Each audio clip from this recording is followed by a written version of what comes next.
es un disparo, porque un vecino escuchó un disparo, se habla de 1 o 2 disparos. Ustedes vieron toda la secuencia porque quedó grabada a través de una cámara de seguridad que la pudimos mostrar, y este es el lugar donde sucedió en Caseros. Antes también que están investigando a ver si tiene que ver con algún episodio de también la muerte de un comerciante de 51 años que había subido el auto a la vereda, al garage que queda cerca de su casa, a 2 cuadras, también fue ejecutado. Ahí está. Él está tranquilo porque está esperando que le entreguen los diarios para ser repartidos en esa zona. Ven que se apoya ahí en ese poste, en esa columna de luz, y es cuando aparecen 3 delincuentes. Ahí está la camioneta, la ven ustedes a la vuelta. Por eso cuando se le acercaron a Marcelo para preguntarle si lo conocía Manduca, dijo: sí, es mi hermano. ¿Está bien? Tiene un tiro en la cabeza. Pero está bien, está muerto. Está muerto. Ahí está. ¿Ven cómo forcejea con uno de los delincuentes? Todo esto ocurre en la senda peatonal. Y ahí queda tirado en la senda peatonal y aparece otro con un arma a sangre fría y lo ejecuta. Le da un disparo en la frente. Y después se van en la camioneta como si no hubiese pasado nada. Es más, miren este delincuente, cómo se acerca. Va caminando despacio. No tiene nada para perder. Hora de la madrugada, no hay nadie, no se siente vigilado, se siente absolutamente impune, agarra las llaves y se van los 3 en la camioneta, que después le apareció incendiada. Pero hay un detenido que tiene 17 años, que es aquel que le disparó. ¿Y quién lo entregó? Su tío, porque lo reconoció en la filmación. Su tío ha sido muy valiente. Luis Grach, bienvenido, buenas tardes. ¿Cómo es eso, no? Que muchas veces los familiares los ven en algún video que digamos, públicamente aparece y lo entregan, ¿no?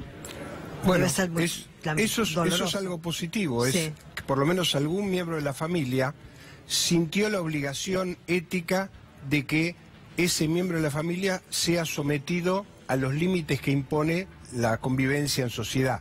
Ahora, con estos pocos datos que disponemos, es necesario hacer un diagnóstico psiquiátrico, psicológico, de cuáles pueden ser las razones por las cuales un adolescente comete un acto de esta naturaleza. Esto a mí me da la sensación que es compatible con un trastorno que se llama trastorno disocial de la personalidad. ¿En qué consiste el trastorno disocial de la personalidad? Consiste en un trastorno persistente, o sea, como mínimo 6 meses, donde un adolescente viola sistemáticamente los derechos básicos de los demás. ¿Y cómo los viola? A través de la conducta. ¿Cuáles son los síntomas típicos de este tipo de trastorno? Es un adolescente que es menor de 18 años, intimida y acosa a otros, tiene actos de crueldad con personas o con animales, de pronto disfruta sádicamente de agarrar un grupo de perritos recién nacidos, meterlos en una bolsa y tirarlos en un lago o en el río, torturar animales, torturar personas discapacitadas, ancianos. Habitualmente huyen del hogar durante la noche para cometer esta clase de transgresiones, roban, usan armas, suelen hacer incendios de modo intencional y con el objetivo de causar daños. No es que jugando se prende fuego algo y involuntariamente esto cobra magnitud y se producen daños, sino que hay una intencionalidad consciente de producir un daño. Habitualmente usan armas y, si es necesario, las usan no solamente para robar, sino, como en este caso, si alguien se opone o les pone un obstáculo, no dudan en matar porque no tienen sentimiento de culpa. Este cuadro habitualmente viene precedido por un cuadro previo que es más o menos hasta los 10 años, que se llama trastorno negativista desafiante o trastorno oposicionista desafiante. Entre los 10 y antes de los 10 años, el chico manifiesta los primeros síntomas como bajo el cuadro de trastorno negativista desafiante. Es un chico de mal humor, que no acepta las reglas, que cada vez que le impone una limitación se opone, que conoce las reglas pero que las transgrede deliberadamente. A partir de los 10 a los 18 años ya se instaura este cuadro de trastorno disocial de la personalidad y a partir de los 18 años ya caemos en un cuadro más grave, que es el trastorno antisocial de la personalidad, que es el más conocido. Esta patología existe con una frecuencia entre los varones entre el 9 y el 16%. Y en las niñas entre el 2 y el 9% aproximadamente. O sea que es un cuadro bastante común y por supuesto es muy importante el diagnóstico precoz, es muy importante saber cuáles son las causas y saber cuáles son los riesgos potenciales, porque estos adolescentes, al no tener sentimiento de culpa, hacen lo que vemos en el video, proceden con una frialdad absoluta, lo hacen durante los horarios de la noche. Y ejecutan, por ejemplo, a este hombre canillita que estaba haciendo su trabajo. ¿Es reversible, digamos, con un diagnóstico certero se puede revertir? Me lo contestás después, por favor, porque Bernardo Mañago está en la fiscalía. ¿Va a declarar el joven de 17 años acusado de haber asesinado al canillita? Bernardo, buenas tardes. María Belén, buenas tardes. Acaba de llegar hace momentos nada más la defensora oficial que debe estar tomando contacto en estos momentos con el adolescente. Bueno, y de acuerdo seguramente a lo que le recomiende la defensora oficial, va a prestar declaración o no. Lo más probable es que le diga que no declare porque evidentemente existe la versión de que ya se autoincriminó cuando fue detenido por la policía, cuando su tío lo entregó en el talar de Pacheco, de manera que una declaración sería para ratificar esa autoincriminación, pero depende de lo que le diga la defensora oficial. Recordemos que el mismo tío, como ustedes mencionaban, fue el que llamó a la policía diciendo que tenía la sospecha muy firme de que su sobrino había sido parte de este crimen, del crimen de Manduca. Además, recordemos que hay otro mayor identificado de otro video que no fue dado a conocer todavía, otro video aparentemente de las cámaras de seguridad callejeras de esa zona de la localidad de Caseros, y que identifica a un mayor que todavía no fue detenido y que la camioneta quemada apareció en la zona de Fuerte Apache. Acá en la fiscalía fue trasladado más temprano. Este chico quedó aguardando la llegada de la defensora oficial, que como te decía, acaba de arribar y bueno, en momentos más seguramente va a comparecer ante el fiscal. El fiscal que tiene a cargo esta parte de la investigación es el fiscal de responsabilidad juvenil de San Martín, el fiscal Tonelli, ante quien va a comparecer el menor detenido. Desde ya, muchísimas gracias, Bernardo. Cualquier información que tengas, volvemos a tomar contacto con vos. No hablábamos de la sangre fría con la cual ejecutó al canillita. Pero primero lo mató, después le robaron la camioneta. Primero matar y después hacerse de ese bien, ¿no es cierto? Que quieren que además, ni siquiera sé si lo hicieron para robar la camioneta, porque después aparecen con la camioneta ahí en la esquina, ¿no? Si la intención es robar y de pronto aparece un obstáculo como que la persona a quien uno le va a robar se opone, bueno, si es necesario eliminar ese obstáculo, eliminamos el obstáculo, total, no tenemos ningún problema con eso, porque estas personas que padecen el trastorno disocial de la personalidad pueden mentir para evitar las obligaciones, pueden usar psicopáticamente cualquier argumento para deslindar responsabilidades, y obviamente es interesante lo que señalaba recién Bernardo respecto de que el tío lo individualizó. Yo creo que no es solamente la imagen televisiva, sino que el tío, conociéndolo,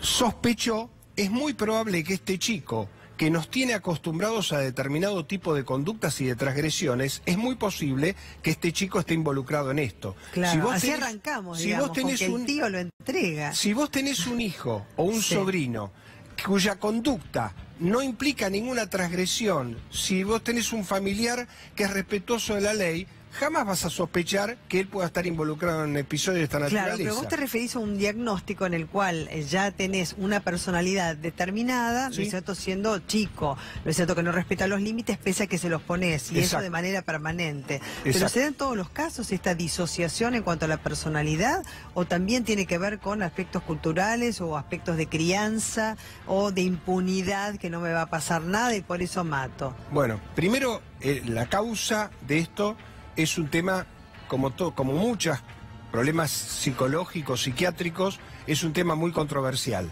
Hay quienes piensan que en esto hay un componente de predisposición orgánica, es decir, hijos de personas impulsivas, hay quienes ponen el énfasis en la cuestión psicosocial, o sea, un chico que fue criado con pocos límites, y en ese sentido el adolescente y el niño necesita límites porque cuando no tiene límites el chico o el adolescente siente eso como un gesto de descuido y de desamor. Sí, y lo hablamos el otro día y lo vuelvo a decir, el límite es amoroso. Exactamente. A los chicos los beneficia, si no es como andar en una ruta sin señalización, no saben para dónde ir, con lo cual, digamos, si bien en el momento pueden quejarse o protestar o lo que fuese, el día de mañana lo van a agradecer. No solamente, es un gesto amoroso el límite. No solamente eso, sino que las sanciones durante la crianza de un niño, primero tienen que ser proporcionales a la falta.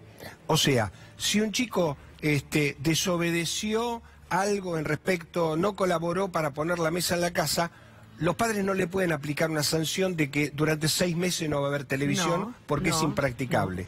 Segundo, la sanción... Pero, perdóname, si vos le decís una vez que necesitas que cada uno en la familia cumpla con su rol y hablas porque el diálogo es muy importante, seguramente el chico comprenda. Si no comprende, después aplicarás la sanción. Pero decís una vez, 2 veces, los padres tenemos que ser pacientes. Somos pacientes, digamos, parte de la naturaleza de los padres creo que tiene que ver con la paciencia, ¿no? La crianza. Por supuesto, la paciencia... La otra cosa que tenemos que tener en cuenta es que cada vez que le aplicamos una sanción y un límite a un hijo, lo tenemos que hacer desde un punto de vista racional, no emocional. La otra cosa es que cuando uno le aplica un límite a un hijo, le tiene que explicar que lo que está sancionando es la conducta, no a la persona. Estoy cuestionando tu forma de actuar, no te estoy despreciando ni cuestionando vos como persona. La otra cosa es que los límites se tienen que pautar previamente. Yo no puedo caprichosamente decidir que le voy a imponer un límite sin haberlo acordado. Es decir, que los límites tienen que ser discutidos y tienen que ser razonables.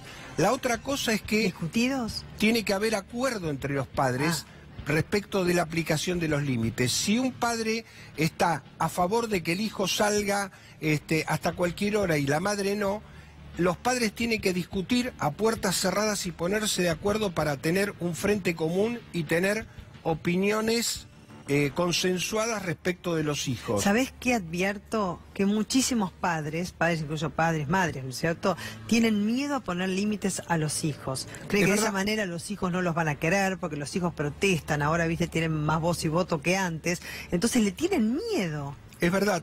En ese caso pasa mucho que muchos padres han sobreprotegido excesivamente a sus hijos hasta que de pronto van a un consultorio psicoanalítico, psicoterapéutico y se dan cuenta que cometieron errores. ¿Qué es lo que tiene que hacer el padre en ese caso?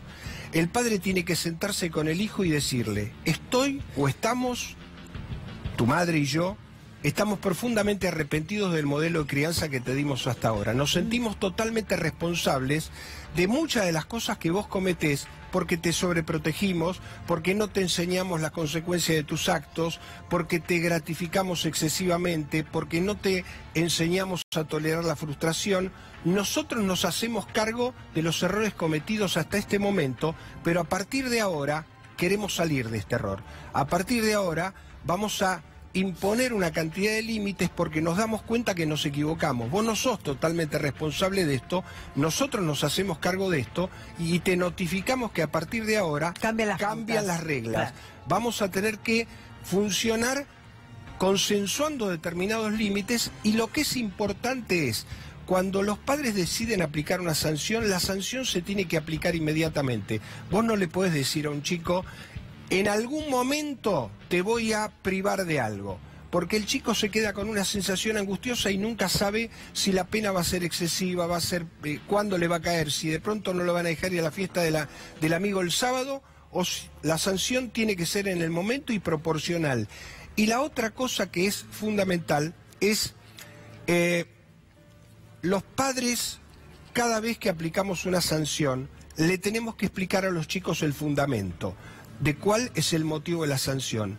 Hay una cuestión que tiene que ver con los límites y con la libertad. Hay un equilibrio entre los límites y la libertad que está pautado por la madurez del chico. Cuanto más maduro es el chico, merece más libertad. Cuanto menos maduro es, requiere más límites. Sí, ahora vos hablabas antes de la disociación en cuanto a la personalidad, ¿no es cierto? Y si se traza un diagnóstico, digamos, te preguntaba si era reversible o no. Sí. Ahora, en el caso de estos chicos no creo ni siquiera que haya un diagnóstico en el cual se puede establecer si respetan los límites o no. Eso estamos hablando de otras estructuras familiares, ¿no? Te hago una pequeña corrección, Belén. No es que en realidad la personalidad está disociada. La disociación de la personalidad corresponde más a otro tipo de patologías como la esquizofrenia. Se llama trastorno disocial de la personalidad. ¿En qué sentido? En que no es empático con las reglas de empatía social, o sea, no tiene respeto por los derechos básicos de los demás, lo cual es la base y el núcleo de la empatía. Yo me tengo que poner en el lugar del otro, tengo que evitarle el sufrimiento al otro, tengo que respetar los límites que implica el derecho de los demás. Ahora, ¿cuál es el pronóstico de eso? Bueno, el trastorno disocial de la personalidad hay dos tipos. Hay uno que es de comienzo en la infancia y otro de comienzo en la adolescencia. Depende muchísimo del tipo de abordaje que se haga y de lo más temprano que se haga. Por eso yo puse el énfasis en el trastorno negativista desafiante, porque allí ya tenemos algunos indicios por los cuales los padres tienen que estar alertas, porque esto se puede transformar en un trastorno disocial de la personalidad.